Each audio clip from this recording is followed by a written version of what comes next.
Hello my friends, and welcome to another week of What's for Dinner. Just like the title of this video, I'm going to show you what we have had for dinner. So come along in the kitchen with me. We got a treat this week. Some stuff is coming in out of the garden. We've cooked that up, garden to table.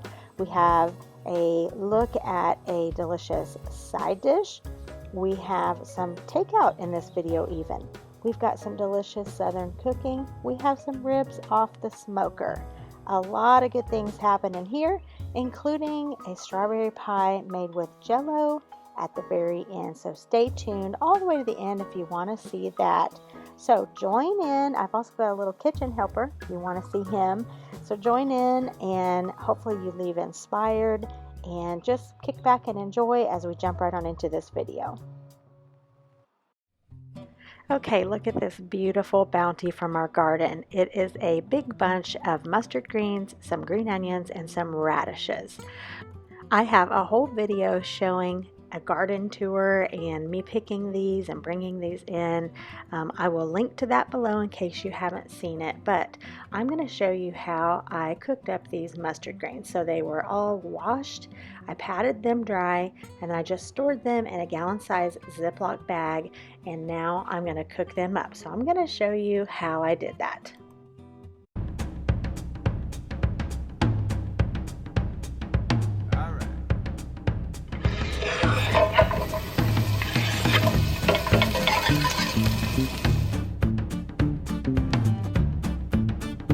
Alright, I've already removed some of the larger stems out of these mustard greens, and now I'm just cutting them up. And you see here in my kettle, I am frying up some jaw bacon, some hog jaw. So that is just like a thick slab of bacon in a way. And so that's great to season up any kind of greens that you're cooking. Also great in pinto beans and probably other things, but those are the things I like to use it for. So in go the mustard greens. I'm going to add some salt, pepper, garlic powder, and a little bit of jalapeno juice and some water to cook these down here in a few minutes. But I'm going to add in half the batch, give them a good stir, and add in the second batch. Then I'll add in the seasonings and the water and let it start cooking down. And I like to cook these down till they're pretty soft and tender.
Alright, and this turkey kielbasa is going to go along with our dinner for our meat tonight. I have some medallions in the pan frying up, and then I have some bigger slices. Those are just going to be pulled out, and I'm going to add some barbecue to mine, maybe a little bit of Louisiana hot sauce to mine. And so then the medallions will be cooked with some sauerkraut. I also put just a tiny splash of apple juice in here to give these some flavor while they were cooking up, and they turned out great. Look at this, getting some good color on them. And now I'm going to add in my sauerkraut.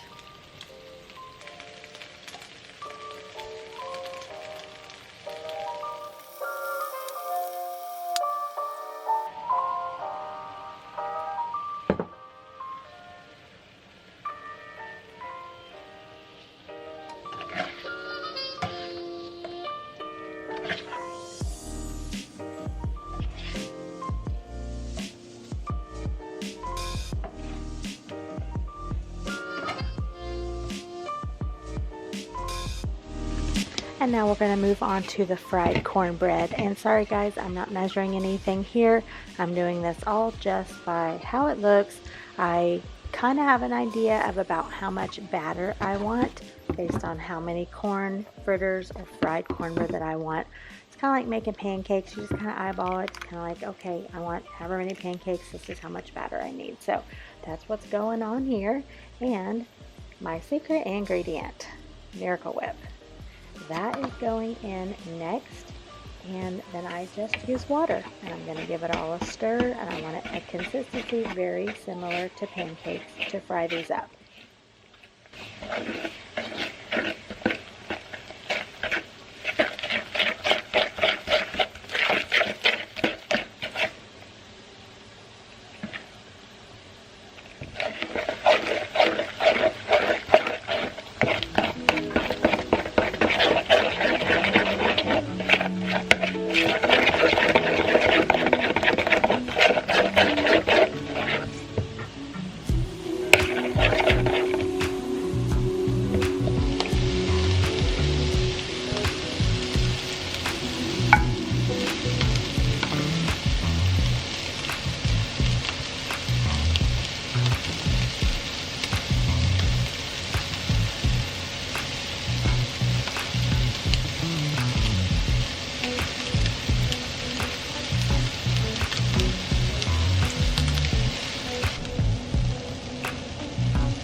All right, and the first two are out of the pan, and I think it's a rule that you have to sample one just to make sure it tastes really good before you keep on frying them, right?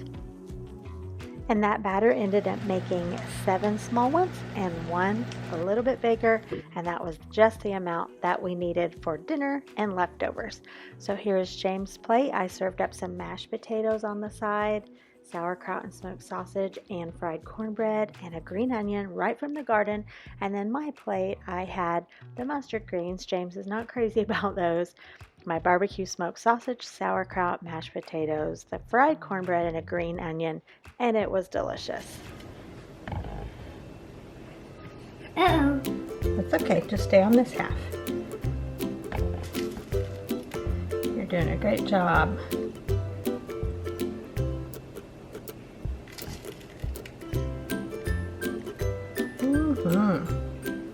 Well, my little kitchen helper today wanted to do some baking, and so I was prepared with a box cake mix and some icing and sprinkles. What more do you need? So we baked up a strawberry cake, put on the icing, and Henry is taking care of getting those sprinkles right where they need to be. Did you try a couple to see if they taste good? Mm-hmm. Do you love them? Mm-hmm. You do like sprinkles, don't you? I'll save some for me. You wanted to save some for you? Mm-hmm. You're doing a really good job with that.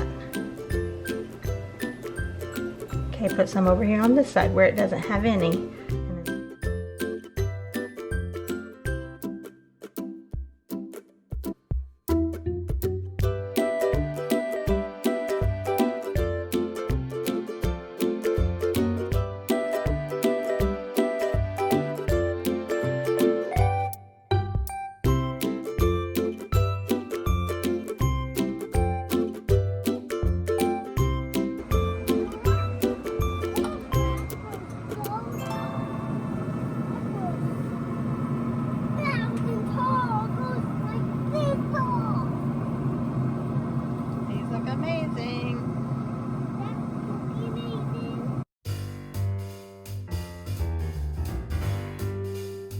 And yes, we are having barbecue ribs again. I came across such a great sale a couple of weeks ago that I put quite a few packages in the freezer. So James smoked up another couple slabs for us to have dinner tonight, and leftovers, plenty of leftovers.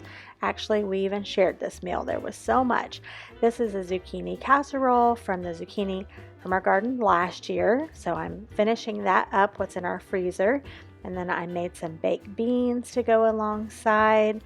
We just have some little an olive salad here, some bread and butter pickle chips, some garlic bread, and of course we have the yummy strawberry cake that Henry and I made earlier in the day. This was such a great meal. Another really good set of smoked ribs off our new Pit Boss smoker. Okay, and now I'm going to show you guys a couple of meals that we had that were takeout. This is from one of my husband's favorite Greek restaurants that's near his work. I've never had this one before, and it was delicious. I can see why he loves it. So he had 2 meals that make enough to make €2, homemade hummus and some rice, the 2 Greek side salads, and then a Euro burrito. That's what he especially likes, and he wanted me to try that, so we split that, and we actually ate on this meal for 2 days because there was so much food. It was really, really delicious, and I enjoyed not cooking up a meal for these 2 nights. All right, and in true summertime fashion, we have to grill out. So I found a good deal at Kroger on ribeye steaks, and I picked up a 3-pack. So James grilled up the steaks. I made us a baked potato and a salad. I am still loving the honey mustard dressing. It's so fresh and refreshing. I love it. And for the 3rd ribeye steak in the package, James went ahead and grilled that up, and we were able to have breakfast from that for the next couple of days. So we just diced it up. Here are a few pieces on my plate. I had also baked a few extra potatoes, so I diced the potatoes up and fried those up as well, served it along with the egg, and it was a great breakfast. And this night, a sweet friend brought us Olive Garden, our favorite meal from there, chicken scampi, salad and breadsticks. What a treat this was. We enjoyed it thoroughly, and another night that I didn't have to cook. I wanted to show you a quick look at this asparagus. I made this as a pitch-in, and I just don't want to forget exactly how I did it. So it's for a pitch-in dinner. But basically, I sort of fried my asparagus in bacon grease. I had just fried some bacon for something else, and so I just kind of sauteed the asparagus in the bacon grease, and then I put in a little bit of water, put on a lid, and steamed it. And when it was the right tenderness, I squeezed lemon juice all over the top. I put in a little bit of garlic powder, some black pepper and salt, tossed it all together. After I squeezed in the lemon juice, I put on about 2 tablespoons of butter, and I tossed that together. And then I put some fresh grated pecorino romano on top, and then a sprinkling of the Zatarain's garlic and herb. And I think this is going to be delicious. I tasted one of them, and it tastes so, so good. So I thought I would film this so I can remember exactly what I did. And if you are wanting a new way to make asparagus, give this a try. I'm pretty sure my pie looks nothing like the picture on the recipe, but this was really, really good, and I'm going to give you my thoughts on putting this pie together. Stay tuned. First things first, we've got to get these strawberries cleaned, washed, and sliced up, ready for the pie. Some of these were so big. When I see a great price on strawberries, I buy them. I may not know exactly what I'm going to do with them. They just may be for eating on. They could be for the freezer. They could be for a special recipe. Who knows? But when they're a good price, I buy them. I'm going to use the strawberry pie plate. How perfect is that? I got this as a wedding gift 28 years ago. And I use it for all kind of pies, but it's really fun when I'm actually making a strawberry pie. You've all heard me say it before. I like a rustic looking pie crust, so I just use these ready to use refrigerated pie crusts. This one is from Aldi. I've used this kind over and over, and they work perfectly every time. So here's my big bowl of strawberries. I'm going to have plenty for the pie and plenty left over. I've made this strawberry pie that takes a box of Jello before, but it's been a pretty good while, so I just looked up one on the internet, and this one's called Retro Jello Strawberry Pie. Now, to go along with the strawberries for the filling, you use 3 tablespoons of cornstarch, a cup and a half of water, and a cup of sugar, and I will have the recipe linked below. You bring those 3 ingredients to a boil, and after it comes to a boil, you're going to add in 1 box of strawberry Jello. It's either a 3-ounce if you have a regular Jello, or a 0.3 ounce if you are using a sugar-free Jello. So 1 box, you pour that in after the original mixture comes to a boil, and you get that incorporated really, really well.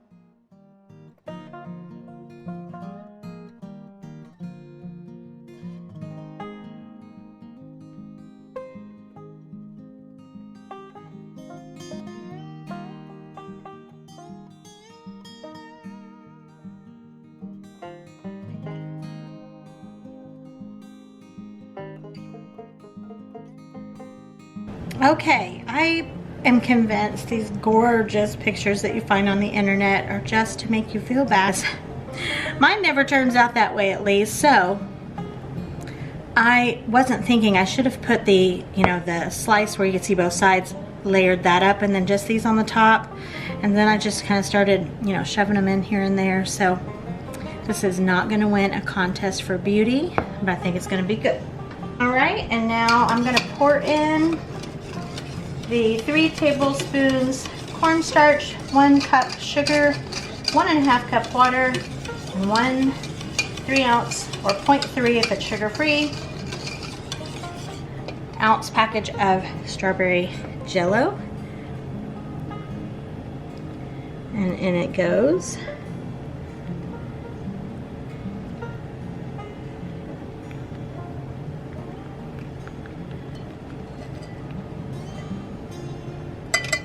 Lovely. I used to always only make strawberry pies by buying the strawberry gelatin in the packages from the store, but you can do it like this, and it's generally ingredients that you have on hand. I usually always have some Jello on hand, so that happened to work out today. This may look better. I feel like the last one I made looked a lot better. I think sometimes this kind of rises a little bit once it starts setting, but if it doesn't look better, I don't really mind that, because I know it's going to taste good. And we're going to have some whipped cream on there. Yum, yum. So that's the strawberry pie. It'll go here in the fridge. And then I still have a lot of these. So I've really gotten all sorts of things done with these strawberries. I kept out some for a little snack today that I'll have. So I actually had 2 bananas that needed to be used. So I put 1 banana, and this is the remaining strawberries I had left. This is going to go in the freezer. This will be a great smoothie packet. Then for the strawberries that I kept for myself, I kept about half of this amount. 1 banana. I'll have a little bit of Greek yogurt and some honey drizzled over it, and that'll be a snack for this afternoon. So these are going to go in the freezer.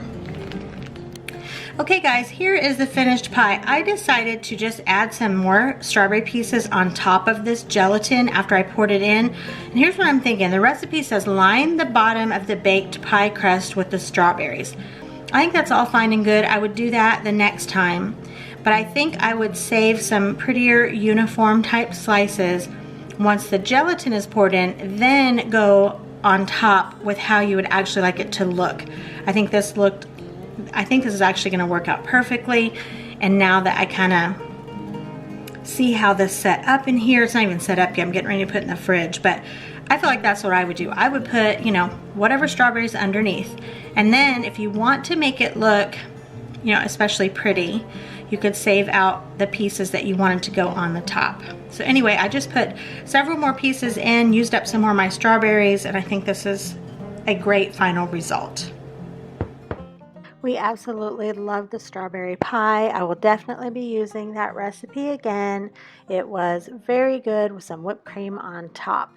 Thank you guys for watching another edition of What's for Dinner. Come back for the next one. Like this video and subscribe if you've not, and I'll see you the next time. Bye-bye.